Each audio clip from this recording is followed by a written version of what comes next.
ನಮಸ್ಕಾರ, ನಾನು ದಿವ್ಯಶ್ರೀ. ಡಿಸೆಂಬರ್ 20ರಂದು ಬೆಂಗಳೂರಿನ ಕೋಗಿಲು ಲೇಔಟ್ನ ಫಕೀರ್ ಕಾಲೋನಿ ಮತ್ತು ವಸೀಂ ಲೇಔಟ್ನಲ್ಲಿ ಸುಮಾರು 150ಕ್ಕೂ ಹೆಚ್ಚು ಮನೆಗಳನ್ನು ಅಧಿಕಾರಿಗಳು ನೆಲಸಮ ಮಾಡಿದರು. ಈ ಘಟನೆಯನ್ನ ಎಕ್ಸ್ನಲ್ಲಿ ಖಂಡಿಸಿದ್ದ ಕೇರಳ ಸಿಎಂ ಪಿಣರಾಯಿ ವಿಜಯನ್, ಬೆಂಗಳೂರಿನಲ್ಲಿ ಮುಸ್ಲಿಂ ಕುಟುಂಬಗಳನ್ನು ಒಕ್ಕಲೆಬ್ಬಿಸುವ ಮೂಲಕ ಬುಲ್ಡೋಸರ್ ರಾಜನ್ನ ಸಾಮಾನ್ಯೀಕರಿಸಲಾಗ್ತಾ ಇದೆ, ಸಾಂವಿಧಾನಿಕ ಮೌಲ್ಯಗಳು ಮತ್ತು ಮಾನವ ಹಕ್ಕುಗಳನ್ನು ಗಾಳಿಗೆ ತೂರಲಾಗ್ತಾ ಇದೆ ಅಂತ ಹರಿಹಾಯ್ದಿದ್ರು. ಹೌದು, ಬೆಂಗಳೂರು ನಗರದ ಕೋಗಿಲು ಪ್ರದೇಶದಲ್ಲಿ ಸರ್ಕಾರಿ ಭೂಮಿಯಲ್ಲಿ ಅಕ್ರಮವಾಗಿ ವಾಸಿಸುತ್ತಿದ್ದ 250 ಕುಟುಂಬಗಳನ್ನು, ಅದರಲ್ಲೂ ಹೆಚ್ಚಾಗಿ ಮುಸ್ಲಿಂ ಕುಟುಂಬಗಳನ್ನು ತೆರವುಗೊಳಿಸಿದ ನಂತರ ರಾಜ್ಯದ ಕಾಂಗ್ರೆಸ್ ಸರ್ಕಾರ ಎಚ್ಚರಿಕೆಯಿಂದ ಹೆಜ್ಜೆಯನ್ನ ಇಡುವ ಪರಿಸ್ಥಿತಿ ನಿರ್ಮಾಣವಾಗಿದೆ. ಕೇರಳ ವಿಧಾನಸಭಾ ಚುನಾವಣೆಯಲ್ಲಿ ಕಾಂಗ್ರೆಸ್ ಪಕ್ಷದ ಭವಿಷ್ಯದ ಮೇಲೆ ಬೀರುವ ಪರಿಣಾಮಗಳ ಬಗ್ಗೆ ಕಾಂಗ್ರೆಸ್ ಹೈಕಮಾಂಡ್ ಎಚ್ಚರಿಕೆಯ ಹೆಜ್ಜೆ ಇಡುವಂತೆ ಕರ್ನಾಟಕ ಕಾಂಗ್ರೆಸ್ಗೆ ಸೂಚನೆಯನ್ನ ಕೊಟ್ಟಿದೆ. ಉತ್ತರ ಪ್ರದೇಶದ ಬುಲ್ಡೋಸರ್ ರಾಜ್ ಕರ್ನಾಟಕಕ್ಕೆ ಬಂದಿದೆ ಎಂದು ಕೇರಳ ಮುಖ್ಯಮಂತ್ರಿ ಪಿಣರಾಯಿ ವಿಜಯನ್ ಹೇಳಿಕೆ ನೀಡಿದ ಕೆಲವು ದಿನಗಳ ನಂತರ ಎಐಸಿಸಿ ಕಾರ್ಯದರ್ಶಿ ಕೆಸಿ ವೇಣುಗೋಪಾಲ್ ಮಧ್ಯಪ್ರವೇಶಿಸಿ ತೆರವುಗೊಳಿಸಿದವರಿಗೆ ಪುನರ್ ವಸತಿ ಕಲ್ಪಿಸುವ ಮೂಲಕ ಈ ಸಮಸ್ಯೆಯನ್ನ ಮುಚ್ಚಿಡುವುದಕ್ಕೆ ಪ್ರಯತ್ನವನ್ನ ಪಟ್ಟಿರುವುದು ಗೊತ್ತಿರುವ ವಿಚಾರ. 2026ರ ಏಪ್ರಿಲ್ ಮೇ ತಿಂಗಳಿನಲ್ಲಿ ನಡೆಯಲಿರುವ ವಿಧಾನಸಭಾ ಚುನಾವಣೆಯಲ್ಲಿ ಕಾಂಗ್ರೆಸ್ ನೇತೃತ್ವದ ಎಲ್ಡಿಎಫ್ ಅಧಿಕಾರಕ್ಕೆ ಬಂದರೆ ಕೇರಳದ ಮುಖ್ಯಮಂತ್ರಿ ಹುದ್ದೆಯ ಮೇಲೆ ಕೆಸಿ ವೇಣುಗೋಪಾಲ್ ಕಣ್ಣಿಟ್ಟಿದ್ದಾರೆ ಅಂತ ಹೇಳಲಾಗ್ತಾ ಇದೆ. ಈ ಧ್ವಂಸ ಕಾರ್ಯವನ್ನ ಸಮರ್ಥಿಸಿಕೊಳ್ತಾ ಇದ್ದ ಮುಖ್ಯಮಂತ್ರಿ ಸಿದ್ದರಾಮಯ್ಯ ಮತ್ತು ರಾಜ್ಯದ ಉಪಮುಖ್ಯಮಂತ್ರಿ ಡಿಕೆ ಶಿವಕುಮಾರ್ ಇಬ್ಬರೂ ವೇಣುಗೋಪಾಲ್ ಅವರ ಹಸ್ತಕ್ಷೇಪದ ನಂತರ ತಮ್ಮ ಸ್ವರವನ್ನ ತಗ್ಗಿಸಿದ್ದಾರೆ. ಕೆಸಿ ವೇಣುಗೋಪಾಲ್ ಅವರಿಗೆ ರಾಜ್ಯ ಸರ್ಕಾರಕ್ಕೆ ಸಲಹೆ ನೀಡೋ ಅಧಿಕಾರ ಇದೆ ಅಂತ ರಾಜ್ಯದ ಉಪಮುಖ್ಯಮಂತ್ರಿ ಹಾಗೆಯೇ ಕೆಪಿಸಿಸಿ ಅಧ್ಯಕ್ಷ ಡಿಕೆ ಶಿವಕುಮಾರ್ ಹೇಳಿದ್ದಾರೆ. ಈ ಮಧ್ಯೆ ಕೇರಳ ಚುನಾವಣೆಗಳನ್ನು ಗಮನದಲ್ಲಿಟ್ಟುಕೊಂಡು ಮುಸ್ಲಿಮರನ್ನ ಸಮಾಧಾನ ಪಡಿಸುವುದಕ್ಕೆ ಮತ್ತು ವೇಣುಗೋಪಾಲ್, ಪ್ರಿಯಾಂಕಾ ಗಾಂಧಿ ವಾದ್ರಾ ಸೇರಿದ ಹಾಗೆ ಪಕ್ಷದ ಕೇಂದ್ರ ನಾಯಕರನ್ನ ಮೆಚ್ಚಿಸುವುದಕ್ಕೆ ಸರ್ಕಾರ ನೀತಿ ನಿರ್ಧಾರಗಳನ್ನು ತೆಗೆದುಕೊಂಡಿದೆ ಅಂತ ರಾಜ್ಯ ಬಿಜೆಪಿ ಟೀಕೆ ವ್ಯಕ್ತಪಡಿಸಿದೆ. ಹೌದು, ಡ್ಯಾಮೇಜ್ ಕಂಟ್ರೋಲ್ ಮಾಡುವುದಕ್ಕೆ ಬಂದ ಕೆಸಿ ವೇಣುಗೋಪಾಲ್ ಸಿದ್ದರಾಮಯ್ಯ ಮತ್ತು ಡಿಕೆ ಶಿವಕುಮಾರ್ ಅವರೊಂದಿಗೆ ಮಾತಾಡಿದ್ದಾರೆ.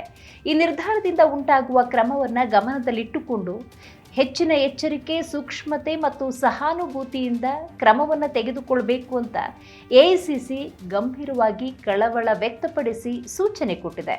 ಲೋಕಸಭೆಯಲ್ಲಿ ವಿರೋಧ ಪಕ್ಷದ ನಾಯಕ ರಾಹುಲ್ ಗಾಂಧಿ ವಯನಾಡಿಂದ ಆಯ್ಕೆಯಾದರು. ನಂತರ ಪ್ರಿಯಾಂಕಾ ಗಾಂಧಿ ವಾದ್ರಾ ಅಲ್ಲಿ ಸಂಸದರಾಗಿ ನೇಮಕಗೊಂಡರು. ಹೀಗಾಗಿ ಸೋನಿಯಾ ಗಾಂಧಿ ಕುಟುಂಬಕ್ಕೆ ರಾಜಕೀಯ ಬೆಂಬಲ ಕೇರಳ ನೀಡಿರುವುದಾಗಿ ಕಾಂಗ್ರೆಸ್ಗೆ ಕೇರಳ ಪ್ರಮುಖ ರಾಜ್ಯವಾಗಿದೆ. 2024ರಲ್ಲಿ ಕರ್ನಾಟಕ ಸರ್ಕಾರ ಆನೆಯಿಂದ ಕೊಲ್ಲಲ್ಪಟ್ಟ ವಯನಾಡಿನ ವ್ಯಕ್ತಿಯ ಸಂಬಂಧಿಕರಿಗೆ 15 ಲಕ್ಷ ಪರಿಹಾರವನ್ನು ವಿತರಿಸಿತ್ತು. ಸಿದ್ದರಾಮಯ್ಯ ಸರ್ಕಾರ ವಯನಾಡಿನಲ್ಲಿ ಪ್ರವಾಹ ಪೀಡಿತರಿಗೆ 100 ಮನೆಗಳನ್ನು ನಿರ್ಮಿಸುವುದಕ್ಕೆ 10 ಕೋಟಿ ರೂಪಾಯಿಗಳನ್ನು ಮಂಜೂರು ಕೂಡ ಮಾಡಿತ್ತು. ಸ್ಥಳೀಯ ಸಂಸ್ಥೆ ಚುನಾವಣೆಯಲ್ಲಿ ಕಾಂಗ್ರೆಸ್ ಜಯಗಳಿಸಿದ ನಂತರ ವಿಧಾನಸಭಾ ಚುನಾವಣೆಗೂ ಮುನ್ನ ಕೇರಳದಲ್ಲಿ ಸಿಪಿಐಎಂ ದುರ್ಬಲ ಸ್ಥಾನದಲ್ಲಿದೆ. ಹೌದು, ಇದರ ಲಾಭವನ್ನು ಪಡೆದುಕೊಳ್ಳುವ ಎಲ್ಲಾ ಪ್ರಯತ್ನದಲ್ಲಿ ಈಗ ಕಾಂಗ್ರೆಸ್ ಇದೆ. ಯಲಹಂಕದ ಕೋಗಿಲು ಬಡಾವಣೆಯಲ್ಲಿ ಮನೆಗಳ ಧ್ವಂಸ ಪ್ರಕರಣಕ್ಕೆ ಮಗದೊಂದು ಟ್ವಿಸ್ಟ್ ಕೂಡ ಸಿಕ್ಕಿದೆ. ಕಳೆದ 25 ವರ್ಷಗಳಿಂದ ವಾಸವಿದ್ದೇವೆಂಬ ಸ್ಥಳೀಯರ ಆರೋಪಕ್ಕೆ ಗ್ರೇಟರ್ ಬೆಂಗಳೂರು ಪ್ರಾಧಿಕಾರ ಸ್ಯಾಟಲೈಟ್ ಫೋಟೋವೊಂದನ್ನು ಬಿಡುಗಡೆ ಮಾಡಿದೆ. ಈ ಮೂಲಕ ತಿರುಗೇಟು ಕೊಟ್ಟಿದೆ. ಈ ಸ್ಯಾಟಲೈಟ್ ಫೋಟೋಗಳು 2016ರ ಮೊದಲು ಆ ಪ್ರದೇಶದಲ್ಲಿ ಯಾವುದೇ ಮನೆಗಳು ಇರಲಿಲ್ಲ ಅನ್ನೋದನ್ನು ಸ್ಪಷ್ಟಪಡಿಸುತ್ತೆ. ಈ ಮಧ್ಯೆ ವಾಸಿಂ ಅನ್ನೋ ವ್ಯಕ್ತಿ 1.5 ಲಕ್ಷದಿಂದ 2 ಲಕ್ಷ ರೂಪಾಯಿ ನೀಡಿ ಮನೆ ನಿರ್ಮಿಸಿಕೊಂಡಿರುವುದಾಗಿ ಹೇಳಿದ್ರು. ಈ ವಿಚಾರ ಉಪಮುಖ್ಯಮಂತ್ರಿ ಡಿಕೆ ಶಿವಕುಮಾರ್ ಅವರು ಸ್ಥಳಕ್ಕೆ ಭೇಟಿ ನೀಡಿದಾಗ ಉಲ್ಬಣವಾಗಿತ್ತು. ಇದನ್ನ ಗಂಭೀರವಾಗಿ ಪರಿಗಣಿಸಿದ ಡಿಕೆ ಶಿವಕುಮಾರ್ ಈ ಕುರಿತು ತನಿಖೆ ನಡೆಸುವುದಾಗಿ ನಿವಾಸಿಗಳಿಗೆ ಭರವಸೆ ಕೊಟ್ಟರು. ಈ ನಡುವೆ ಅಕ್ರಮ ಮನೆಗಳ ತೆರವು ವೇಳೆ ಜಿಬಿಎ ನೋಟಿಸ್ ನೀಡಿತ್ತು ಎಂದು ಡಿಕೆ ಶಿವಕುಮಾರ್ ಅವರು ಹೇಳಿದ್ದು, ನಮಗೆ ಯಾವುದೇ ನೋಟಿಸ್ ಬಂದಿಲ್ಲ ಅಂತ ಸ್ಥಳೀಯ ನಿವಾಸಿ ವಾಸಿಂ ಹೇಳ್ತಾರೆ. ಯಾವುದೇ ವಿಳಾಸವಿಲ್ಲದ ಕಾರಣ ನಮಗೆ ಯಾವುದೇ ನೋಟಿಸ್ಗಳನ್ನ ನೀಡಿಲ್ಲ. ಸ್ಥಳೀಯರು ಮನೆ ನಿರ್ಮಿಸಿಕೊಳ್ಳಲು ನಮಗೆ ಸಹಾಯ ಮಾಡಿದ್ರು. ಮನೆ ನಿರ್ಮಿಸಲು ಕಾರ್ಮಿಕರಿಗೆ ಹಣ ನೀಡಲಾಗಿದೆ. ನಾನಾರಿಗೂ ಮೋಸ ಮಾಡಿಲ್ಲ ಅಂತ ವಾಸಿಂ ತಿಳಿಸಿದ್ದಾರೆ. ಈ ಮಧ್ಯೆ ಫಕೀರ್ ಸಮುದಾಯವನ್ನ ಪ್ರತಿನಿಧಿಸುವ ಸೈಯದ್ ಖಾದರ್ ಭಾಷಾ ಮಾತನಾಡಿ, ಸ್ಥಳದಲ್ಲಿ 70 ಮನೆಗಳಿದ್ದು ಹೆಚ್ಚಿನವು ನಮ್ಮ ಸಮುದಾಯದವರಿಗೆ ಅಂದರೆ ಮುಸ್ಲಿಮರಿಗೆ ಸೇರಿದ್ದು. ದಲಿತರು, ಕ್ರಿಶ್ಚಿಯನ್ರು ಕೂಡ ಕಳೆದ 30 ವರ್ಷಗಳಿಂದ ವಾಸಿಸುತ್ತಿದ್ದಾರೆ ಅಂತ ಮಾಹಿತಿ ಹಂಚಿಕೊಂಡಿದ್ದಾರೆ. ಘಟನೆಯ ಬಳಿಕ ರಾಜೀವ್ ಗಾಂಧಿ ವಸತಿ ನಿಗಮದ ಅಧಿಕಾರಿಗಳು ಸ್ಥಳಕ್ಕೆ ಭೇಟಿ ಕೊಟ್ಟು ವಿವರಗಳನ್ನು ಸಂಗ್ರಹಿಸ್ತಾ ಇದ್ದಾರೆ. ನಿವಾಸಿಗಳು ವಸತಿಗಾಗಿ ಆಶಿಸ್ತಾ ಇದ್ದಾರೆ ಅಂತ ಈ ಮೂಲಕ ತಿಳಿದು ಬಂದಿದೆ. ಈ ಬೆಳವಣಿಗೆಗೆ ಪ್ರತಿಕ್ರಿಯೆ ಕೊಟ್ಟ ರಾಜೀವ್ ಗಾಂಧಿ ವಸತಿ ನಿಗಮ ಸರ್ಕಾರ ರಾಜೀವ್ ಗಾಂಧಿ ವಸತಿ ನಿಗಮ, ಗ್ರೇಟರ್ ಬೆಂಗಳೂರು ಪ್ರಾಧಿಕಾರ, ಕಂದಾಯ ಇಲಾಖೆಗೆ ಸಮೀಕ್ಷೆ ನಡೆಸಲು ನಿರ್ದೇಶನ ಕೊಟ್ಟಿದೆ. ಸ್ಥಳದ ದಾಖಲೆಗಳು, ಜಿಪಿಎಸ್ ಸ್ಥಳವನ್ನ 2 ದಿನಗಳಲ್ಲಿ ಪರಿಶೀಲಿಸಲಾಗುತ್ತೆ ಅಂತ ತಿಳಿಸಿದೆ. ಈ ಮಧ್ಯೆ ಬೆಂಗಳೂರಿನ ಕೋಗಿಲು ಕ್ರಾಸ್ ಬಡಾವಣೆಯಲ್ಲಿ ಅಕ್ರಮ ಶೆಡ್ಗಳ ತೆರವು ಮತ್ತು ನಂತರದ ಬೆಳವಣಿಗೆಗಳು ಕರ್ನಾಟಕದಲ್ಲಿ ರಾಜಕೀಯ ಕೋಲಾಹಲಕ್ಕೂ ಕಾರಣವಾಗಿದೆ. ಹೌದು, ವಸತಿ ರಹಿತ ಕನ್ನಡಿಗರಿಗೆ ಮಿಡಿಯದ ಮಾನವೀಯತೆ, ಕೇರಳದ ಅಕ್ರಮ ವಲಸಿಗರಿಗೆ ಮಿಡಿತಾ ಇರುವ ಇಬ್ಬಗೆ ನೀತಿಗೆ ಧಿಕ್ಕಾರವಿರಲಿ ಅಂತ ಜೆಡಿಎಸ್ ಹೇಳಿದೆ. ಹೈಕಮಾಂಡ್ ಆರ್ಡರ್ ಅನ್ನ ತಲೆಬಾಗಿ ಕುರ್ಚಿ ಕಳೆದುಕೊಳ್ಳುವ ಭೀತಿಯಲ್ಲಿ ಅಕ್ರಮ ವಲಸಿಗರ ಪರವಾಗಿ ತರಾತುರಿಯಲ್ಲಿ ಸಭೆಗಳನ್ನು ನಡೆಸಿ ಆದೇಶ ಹೊರಡಿಸಿ ವಸತಿ ರಹಿತ ಕನ್ನಡಿಗರಿಗೆ ಬಗೆದ ವಿಶ್ವಾಸ ದ್ರೋಹ ಇದಲ್ಲವೇ ಅಂತ ಜೆಡಿಎಸ್ ಪ್ರಶ್ನೆ ಮಾಡಿದೆ. ಕರ್ನಾಟಕದಲ್ಲಿ ಸುಮಾರು 30 ಲಕ್ಷಕ್ಕೂ ಹೆಚ್ಚು ವಸತಿ ರಹಿತ ಬಡ ಕನ್ನಡಿಗರಿಗೆ ಸೂರೇ ಇಲ್ಲ. ವಸತಿ ಇಲಾಖೆಯ ಮನೆ ಹಂಚಿಕೆಗಾಗಿ ಅರ್ಜಿ ಸಲ್ಲಿಸಿ ಲಕ್ಷಾಂತರ ಜನ ಹಗಲು ರಾತ್ರಿ ದುಡಿದ ಹಣವನ್ನ ಮುಂಗಡ ಕಟ್ಟಿ ವರ್ಷಾನುಗಟ್ಟಲೆ ಇನ್ನೂ ಕಾಯ್ತಾನೆ ಇದ್ದಾರೆ.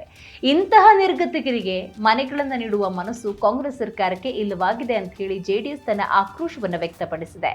ವೋಟ್ ಬ್ಯಾಂಕ್ ಆಗಿ ಒಂದು ಸಮುದಾಯದ ಓಲೈಕೆ ಮಾಡ್ತಾ ಇರುವ ಕಾಂಗ್ರೆಸ್, ವಸತಿ ಸಚಿವ ಜಮೀರ್ ಅಹಮದ್ ಕನ್ನಡಿಗರ ತೆರಿಗೆ ಹಣದಲ್ಲಿ ವಲಸಿಗರಿಗೆ 11.20 ಲಕ್ಷ ರೂಪಾಯಿ ವೆಚ್ಚದ ಮನೆಗಳನ್ನು ನೀಡಿ ರಾಜಮರ್ಯಾದೆ ಕೊಡ್ತಿರೋದು ರಾಜ್ಯದ ಜನರಿಗೆ ಮಾಡ್ತಾ ಇರುವ ವಂಚನೆ ಅಂತ ಜೆಡಿಎಸ್ ಟೀಕೆ ಮಾಡಿದೆ.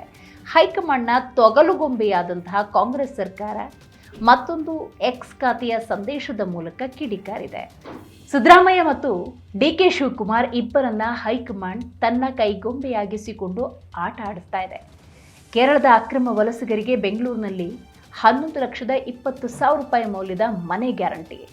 ಕೇರಳದ ವಯನಾಡಿನ ಸಂತ್ರಸ್ತರಿಗೆ 10 ಕೋಟಿ ರೂಪಾಯಿ ವೆಚ್ಚದಲ್ಲಿ 100 ಮನೆ. ಆನೆ ದಾಳಿಗೆ ಬಲಿಯಾದ ಕೇರಳದ ವ್ಯಕ್ತಿಗೆ 15 ಲಕ್ಷ ರೂಪಾಯಿ ಪರಿಹಾರ.